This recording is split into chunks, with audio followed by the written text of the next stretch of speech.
Hello, YouTube land. Assuming Mr. John's got the record light, I'm going to go on here.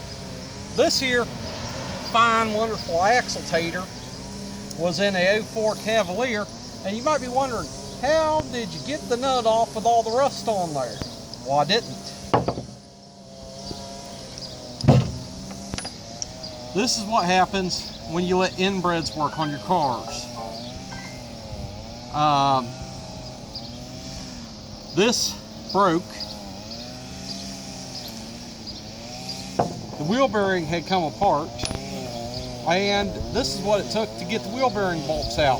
I had to pound a strip bolt remover over there. First it stripped on the T50, which I used a brand new OTC T50 torque socket. I'm speaking loud because somebody's using a trimmer behind me. Then I tried beating a T55 in there, and I was getting somewhere, but the guy I was helping was losing his patience. So today, used an Irwin strip bolt removal socket, and it bit into there. And did it ever. These we had to take a punch and beat out, but we were just lucky there was enough room between these and the wheel bearing just to beat that socket in there. The wheel bearing came apart, snapped the snub right off the axle. The wheel bearing had what you can call previous repair tracks all over it. You could see where somebody had been, stuff they'd done. There's been a pry bar on that band where there should never been. The tone ring on this axle is about worn off. That was riding on the ABS sensor for a long time. You can see how it's gone. Now the splines are amazingly okay, except for they have rust in them. There's been water getting that wheel bearing. The wheel bearing's all tore up. This is the original GM axle. See that decal? That is a GM Perch decal. This boot was made in 03. This boot's date coded 04. That's 2004, 2003.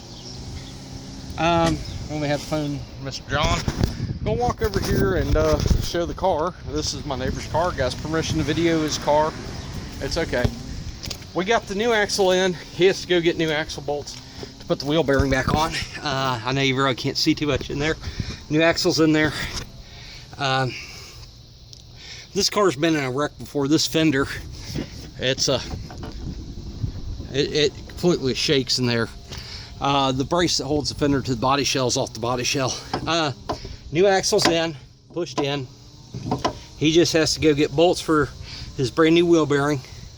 These are ones I made the video about that I got wholesale parts for $96.40. And here's the hub off the wheel bearing.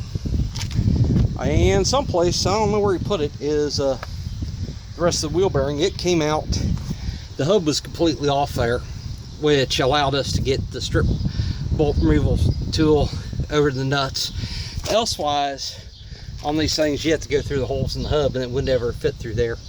But this was separated, and with a GM front-wheel drive car, and most of the Chrysler and Ford front-wheel drives, if you lose that nut off your axle, you will lose your wheel bearing. All right, that's all for now.